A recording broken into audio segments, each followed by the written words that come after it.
Esse aqui é um livro delicioso, é um livro clássico sobre a vida da Suméria. Então, coloquem aí uns 3.700, 4.000 anos antes de Cristo. São textos realmente muito interessantes sobre os aspectos mais variados, política, religião, baseado em fontes primárias, ou seja, baseado em textos traduzidos, né? Então, escrita cuneiforme, encontrada em ruínas, enfim. E de vez em quando eu gosto de comentar algum desses capítulos, né? Algum desses temas preciosos. Eu queria comentar com vocês um dos capítulos que trata sobre a educação na Suméria. Tem mais de um capítulo sobre isso, mas eu gostaria hoje de tratar de um tema bem específico. Sobre educação, esse livro tem um capítulo sobre educação específico, a vida de um estudante, né, como é que era o dia a dia dele, contado por eles mesmos, através de escrita cuneiforme traduzida, e esse aqui sobre delinquência juvenil, que é o que eu quero falar agora. O texto traduzido ele tem pelo menos 3.700 anos, mas na verdade ele certamente ele é cópia de um texto anterior. Podemos dizer que esse texto ele deveria ser usado nas escolas, é algo que os alunos eles eram obrigados a copiar para treinar sua escrita, treinar sua caligrafia e, ao mesmo tempo, treinar o caráter da criança, preparar o caráter da criança. Então isso era muito comum nas escolas sumérias, que textos clássicos, que textos que fossem considerados úteis, eram usados como dever de casa, como acontece também nos dias de hoje.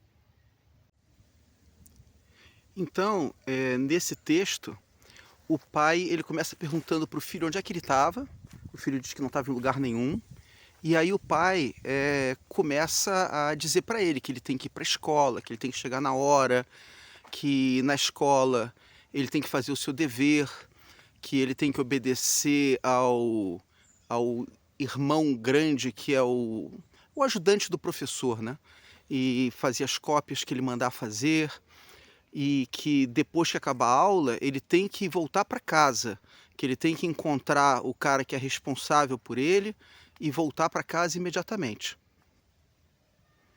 Em seguida, ele lembra ao filho que, ao contrário dos seus amiguinhos de colégio, que ele é um pai maravilhoso, que nunca obrigou ele a trabalhar, nunca obrigou ele a seguir uma caravana, nunca obrigou ele a carregar cevada, madeira, lã, que nunca obrigou ele a trabalhar no campo, trabalhar na sua fazenda, e que basicamente a obrigação dele é estudar. E aí ele diz para o filho que ele tem que seguir os bons exemplos, que ele, pai, conversou com os amigos e descobriu coisas terríveis a respeito do filho, e que o filho tem um colega de colégio que é maravilhoso, que é estudioso, que é educado, e por que ele não segue o exemplo desse colega? Ele fala do irmão mais velho do menino e diz: por que você não segue o exemplo do teu irmão? O teu irmão é um escriba. Enlil, né, o deus Enlil, disse que a profissão de escriba é a mais nobre. Dentre as profissões listadas por Enlil, é a mais difícil. Por que você não segue o exemplo dele? Em seguida ele dá umas broncas no filho que parecem muito os pais quando eu era criança, né? Ele diz que eu não seria um homem se eu não tomasse conta de você, meu filho.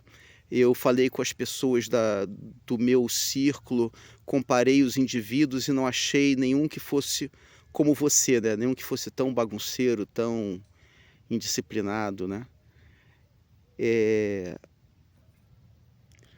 Por causa dos teus faniquitos, né, do teu mau comportamento, eu estava em cólera contra você. Sim, eu estava em cólera contra você, porque você não tenta fazer prova das qualidades de um homem. Meu coração, então, ficou tomado por um vento furioso. As tuas recriminações contra mim acabaram comigo. Você me conduziu à beira da morte, né? Parece aqueles pais, enfim, que jogam aquele sentimento de culpa judaico-cristão que na época oficialmente nem existia.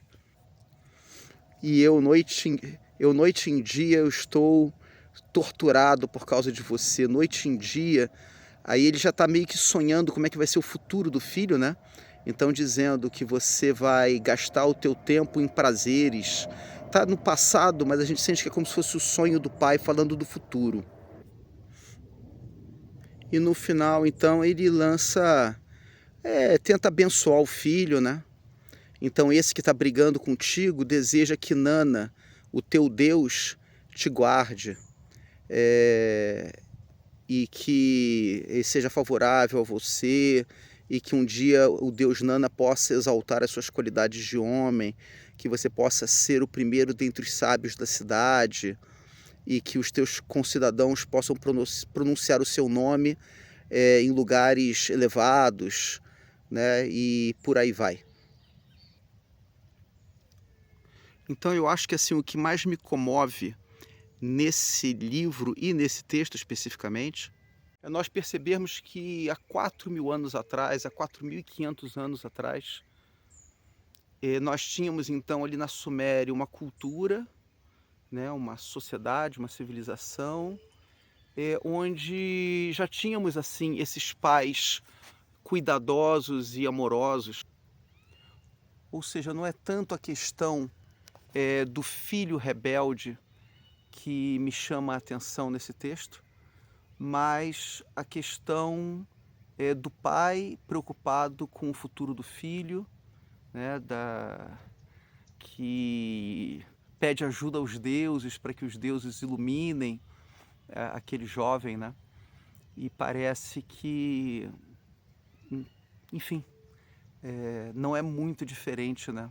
Esse pai e esse filho. Espero que tenham gostado e, por favor, deixem o like aí no nosso vídeo.